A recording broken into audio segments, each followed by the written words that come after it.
Ami wanaagsan. Kadib dagaalkii labaad ee dunida, waxaa bilowday dagaalkii qaboobaa ee caalamka. Xilligaasina waxaa aad u adkeyd in la helo lana sahmiyo xogta, sawirada iyo muuqaalada kooxaha dagaalku ka dhaxeeyay waqtigaas. Waxaana aad loogu baahnaa in la helo qalab si dhammaystiran oo qarsoon u soo gudbiya dhammaan macluumaadka kooxaha dagaalka ku jiray. Qof jaajuus ama sirdoon ahna lama diri karin. Meel dagaal ku socda cabsi laga qabo in la dilo. Diyaaradaha waaweyn ee wax sawira waxna duuba waa la soo ridi jiray. Iyadoo taas laga duulayo ayaa diyaaradda U-2 waxay ahayd diyaaradda ugu caansan ee wax basaasta ee abid la sameeyo.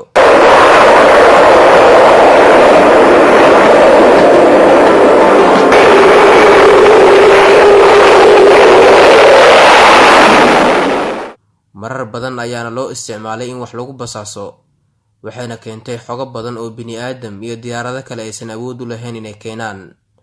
Waxay ahayd diyaarad loogu talagalay in si fudud wax loogu jaajuuso. Kadib markii uu dhammaaday dagaalkii labaad ee dunida, markaasoo caalamku u jihaystay dagaalkii qaboobaa ee adduunka, si tartiib ahna u bilowday dagaalkaas. Dagaalkii qaboobaa ee caalamka ka bilowday waxaa aad u adkeyd in ciidamada iyo dowladaha iska soo horjeeday waqtigaas ay helaan macluumaadka kooxaha cadowga ku ah kooxda kale. Diyaaradda U-2 waxaa lagu dhex sameeyay xarunta ciidanka cirka ee Mareykanka ee loo yaqaano Area 51, waxaana sameynteeda la bilaabay sanadii 1953, waxaana si rasmi ah loo soo gabagabeeyay sameyskeeda sanad kadib sanadii 1954, waxaana sidoo kale la shaaciyay in diyaaraddaas ay shaqeyn karto 1954.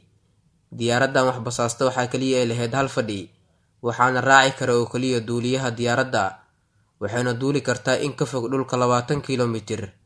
Awood buuxda ayayna u lahayd duubista iyo soo bandhigidda siro qarsoon. Sababta ugu weyn ee diyaaraddan loo sameeyay ayaana ahayd in lagu tijaabiyo hub cusub iyo in wax ay sahmiso, waxna duubto.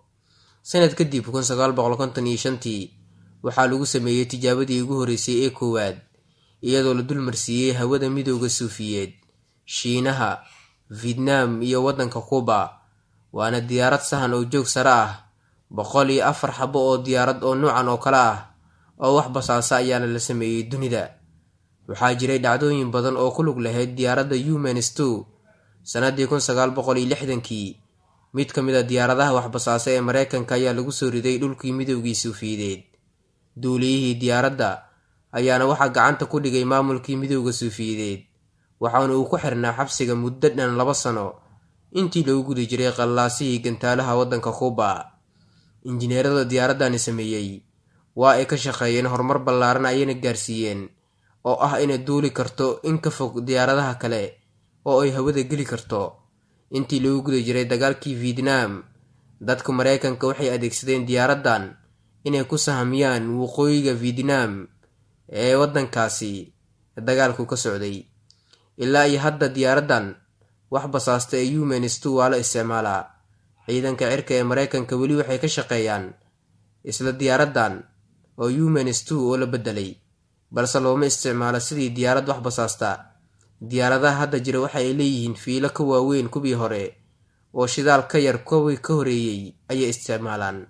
Waxay sidoo kale ku qalabsan yihiin qalab casri ah oo aad u baaxad weyn. Qaar ka mid ah diyaaradahaasi wax basaasa ee U-2 waxay badhawaanahan dul habaabi jireen dalka Afghanistan intii ay joogeen ciidamadii Mareykanka ka hor intaysan ka bixin. U-2 sidoo kale waxaa loo isticmaalaa cilmi baaris. NASA ayaana waxay diyaaraddan u isticmaashaa inay ku tijaabiso jawiga cimilada.